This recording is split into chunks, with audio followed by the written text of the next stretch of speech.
आसनगंज नाम की एक गांव में सोना नाम की एक लड़की रहती थी। उसकी दुनिया में कोई नहीं थी। वो एक टूटा हुआ घर में रहती थी और सुबह उठ के सोना गांव में जितने घर थे उनके पास जाके जितना बचा हुआ खराब खाना था उससे देते थे और उससे उसका पेट चल जाता था। ऐसे करके जीवन बिताने के साथ साथ उसका उम्र हो जाता है और उस वजह से गांववासी उसको और खाना नहीं देते थे। दरअसल बहुत दिनों से सुहाना को खाना दे रहे थे वो गांववासी, इसलिए अब नहीं देते हैं। वो बहुत ही भूखा और बीमार होने लगती है। वो बहुत ही भूखा रहने लगती है। ऐसे करके उसका तबीयत भी बहुत खराब हो जाती है। अगर मैं आज जंगल जाती हूँ, वहाँ से फल तोड़ के खाती हूँ तो ये सोच के सुहाना जंगल पे चली जाती है और पूरा जंगल ढूंढ के एक भी फल नहीं मिलता है और वो बहुत ही थक जाती है।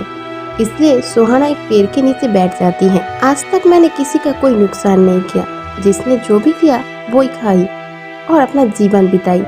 लेकिन अब लग रहा है मैं भूखा ही यहाँ पे मर जाऊंगी। सुहाना ये सोच के वहाँ पे बैठी थी कि तभी एक चिड़िया उसके सामने आके गिरती है और उसे पीछा कर रहा था एक बड़ा सा चील और वो दोनों वहाँ पे जाके गिरते हैं। ये देख के सुहाना उस चील को एक लकड़ी से डराती है और वो चील जब चली जाती है तब सुहाना वो छोटी सी चिड़िया को अपने गोद में लेती है और तभी वो चिड़िया एक परी में परिवर्तन हो जाती है और बोलती है, सुहाना तुम बहुत ही अच्छी हो। मेरा ऐसा हालत देख के तुमने मेरा सहायता किया। तुम्हें क्या पता है वो चील हमारा राजा है। उसने एक चील का रूप लेके मुझे खाने के लिए आया था और मैं परीलोक की रानी नीला। तुमने मेरा जीवन बचाया, इसलिए मैं तुम्हें कुछ देना चाहती हूँ। अगर मैं परी से कुछ मांगू खाने के लिए तो वो उससे मेरा पेट भरेगा। अगर कुछ जादुई चीज मांगू तो उससे मैं सबका सहायता भी कर पाऊंगी। सुहाना की ये बात सुन के सुहाना का इतना ईमानदारी देख के बहुत खुश होती है वो परी। सुहाना, मैं तुम्हारे ऊपर बहुत खुश हूँ। मैं तुम्हें एक जादुई लहंगा देती हूँ। तुम इसको पहन के बहुत ही सुंदर लड़की हो जाओगी और तुम जो मांगोगी वो ही होगा। लेकिन एक बात दिमाग में रखना, अगर तुम ये लहंगा उतार दोगे तो तुम पहले जैसे हो जाओगे। ये बोल के वो परी वहां से गायब हो जाती है। सुहाना वो लहंगा पहन लेती है और पहनने के बाद वो बहुत ही सुंदर लड़की हो जाती है। ये देख के सुहाना बहुत ही खुश होती है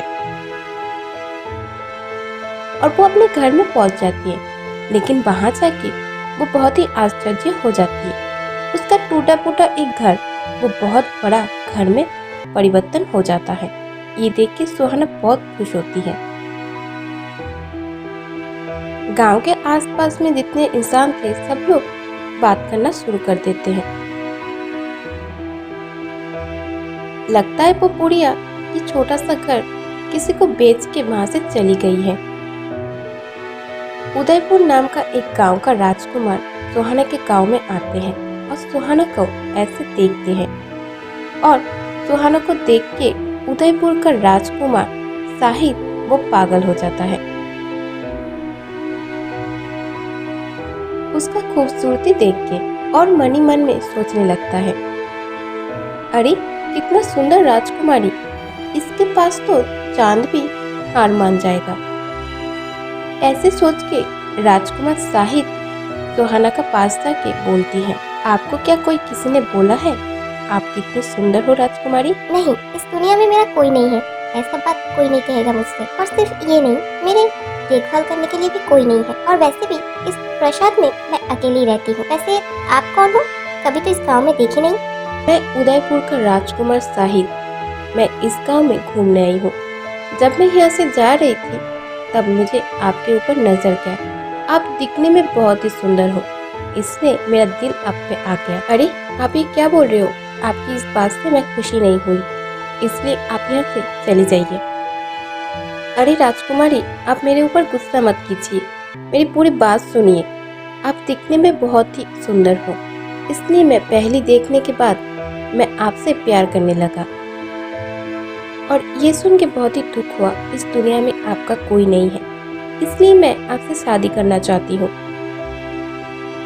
और सारी जिंदगी आपको बोलना चाहता हूँ, आप बहुत ही सुंदर हो। और वैसे भी इसके बाद आपकी मर्जी है, आप राजी हो या ना हो, बिल्कुल आपके ऊपर। उसके बाद राजकुमार की बात सुन के वो शादी के लिए तैयार हो जाता है और बड़ी धूमधाम से उन दोनों की शादी होती है। लेकिन सुहाना राजकुमार को अपनी असलियत नहीं बताती है और उनके साथ हंसी खुशी रहने लगती है। एक दिन की बात है, सुहाना लहंगा को चेंज करके नहाने जाती है। तभी सुहाना का एक दासी घर पे आता है और वो लहंगा को बिस्तर के ऊपर देखती है और सोचने लगती है, जिस दिन से राजकुमारी इस प्रसाद में आई है उस दिन से ये एक ही लहंगा पहनी है। एक काम करती हूँ, इसको लेके अच्छे से धो के देती हूँ और दूसरा अच्छा सा राजकुमारी के लिए लहंगा ला के देती हूँ। ऐसे सोच के वो दासी लहंगा लेके चली जाती है और दूसरा लहंगा रख देती है। कुछ देर बाद जब सुहाना बाथरूम से बाहर आती है तब वो अपने असली रूप में आ जाती है, बहुत ही बदसूरत दिखने में। और आके जब बिस्तर पे अपना लहंगा नहीं देख पाती है तब इधर उधर ढूंढने लगती है, लेकिन वो लहंगा ढूंढ नहीं पाती है। इसलिए उसके दासी ने जो लहंगा रख के गई थी वो उसको पहनना पड़ता है। कुछ देर बाद राजकुमार अपने रूम में आता है और सुहाना को ऐसे देख के चौंक जाता है। कौन हो तुम और यहाँ पे क्या कर रहे हो?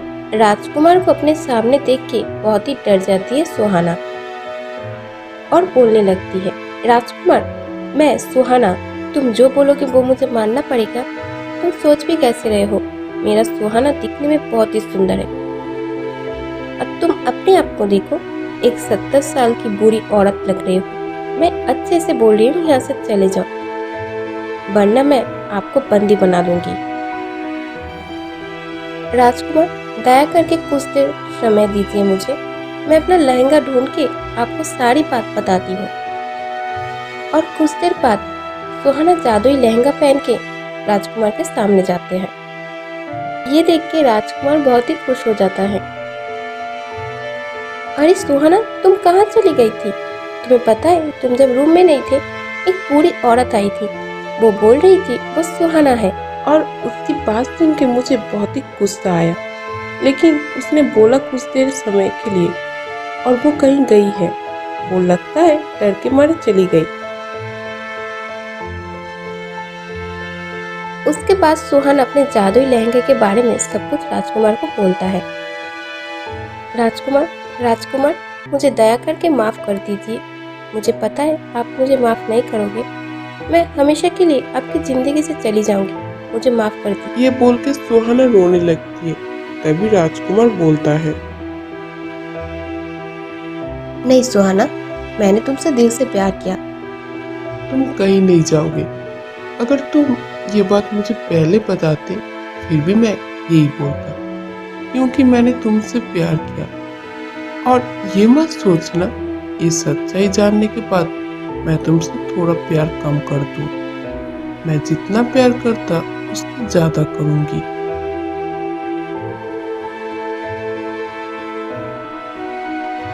उसके बाद राजकुमार ये बोल के उसको गले लगा लेता है और वो दोनों अच्छे से उसी महल में रहने लगते हैं हंसी खुशी से।